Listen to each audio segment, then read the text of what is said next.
আমি নিজেও বেকার ছিলাম, আবার বেকার হয়ে যাব এই দায়িত্ব শেষ হওয়ার পরে। বেকারত্ব আমাদের একটা অন্যতম বড় চ্যালেঞ্জ।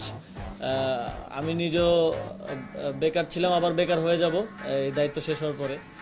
তো বেকারত্বের চ্যালেঞ্জ মোকাবিলার জন্যই আসলে আমাদের যুব উন্নয়ন অধিদপ্তর কাজ করে থাকে। আমরা ট্রেনিং দিয়ে থাকি এবং আমাদের অনেকগুলো আপকামিং ট্রেনিং প্রোগ্রাম আছে। ফ্রিল্যান্সার ট্রেনিং থেকে শুরু করে আরো ওয়ার্ল্ড ব্যাংকের সহযোগিতায় একটা ট্রেনিং প্রোগ্রাম আছে, যেখানে আমরা নিট যুবদেরকে ট্রেনিং দিব। ট্রেনিং আমরা এখন একটা লক্ষ্যমাত্রা নিচ্ছি, ট্রেনিংটা হতে হবে কর্মমুখী, যাতে ট্রেনিং দিয়ে তাকে আমি ছেড়ে না দিই, ট্রেনিং দিয়ে তাকে ফলো আপ রাখা যে কোথায় সে যাচ্ছে। এবং সামনের দিকে আমরা আরো ট্রেনিং প্রোগ্রাম হাতে নিব, সেটা হচ্ছে কোন কর্মে কি ধরনের স্কিল প্রয়োজন, সেই অনুযায়ী তাদেরকে ট্রেনিং করে সেখানে যাতে এনশিওর করা যায় তাদের কর্মটা, সেটাও আমরা নিশ্চিত করব।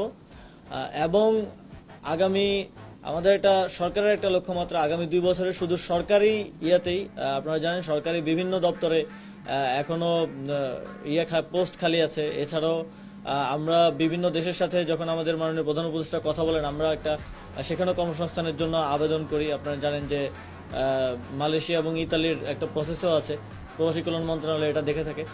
তো সরকারিভাবেই আমরা আগামী 2 বছরে অন্তত 5 লক্ষ কর্মসংস্থান তৈরির একটা চ্যালেঞ্জ নিয়েছি।